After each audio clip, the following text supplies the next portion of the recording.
So one of the examples I wanted to give that you can build on top of and how you can use this architecture to your benefit is that you can actually run, and I was mentioning before about the separation, is you can run btcd on your home system and then use an OpenVPN or Tor hidden service, you can expose that out. And so by doing that, then you can run, we have a separate thing called BTC Wallet and GUI.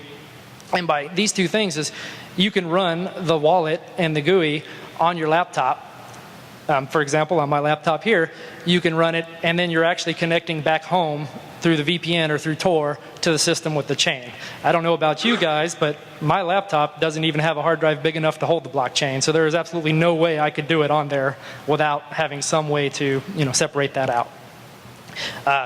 And another big benefit, of course, is that if you guys have used Qt at all, you know that generally when you turn or when you close Qt and then you bring it back up, it has to sync back up, right?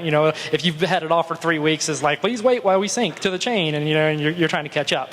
Well, if you're traveling, because it's always running on your home system, it's sitting there staying synced, and then you open up your laptop, you go through your suspend resume when you're traveling, and then you just connect up, and it's already synced. There's no extra time involved there. Another big feature that I think that would be beneficial for providers that are giving services to set up is that right now this is not really a big talked about thing, but it goes back to that get address bitnodes project.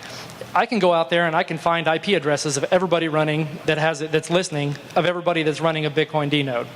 Now, chances are they probably have coins there too, because they're running Bitcoin QT and they have a wallet. So it's a pretty good bet that that IP address has some coins I might want to try to steal.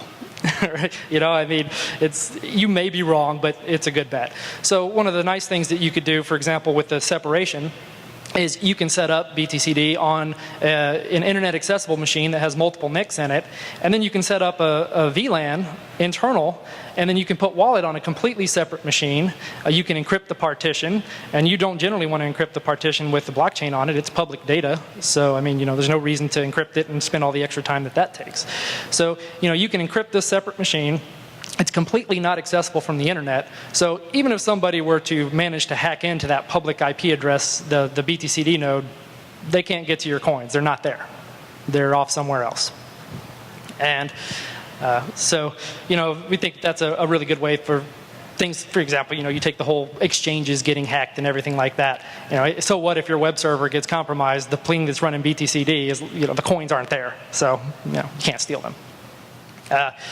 Another big thing that this is kind of more getting into building apps on top of BTCD. And so we actually provide WebSockets for real-time notifications of things, such as blocks being connected, blocks being disconnected, transactions as they show up to the network. And so what these will kind of allow you to do, I don't know if you guys are familiar with things like ColorCoin. So you can build advanced wallets, for example, that do things like extra. So essentially what ColorCoin lets you do is it lets you keep different balances. So you might want to, in the same wallet, so you might have some balances that are paid to one of your companies and some other balance that are paid to another or something along those lines. So you could actually, without having to re-implement everything, you could build an advanced wallet on top of it that allows these type of functionalities. And another one would be dark wallets. A dark wallet would be one where the actual provider doesn't know anything about it. Only the wallet knows about it. And so you could use this querying mechanism to build these types of wallets. Instead of using BTC wallet, for example, customers or businesses can build their own wallets with unique capabilities.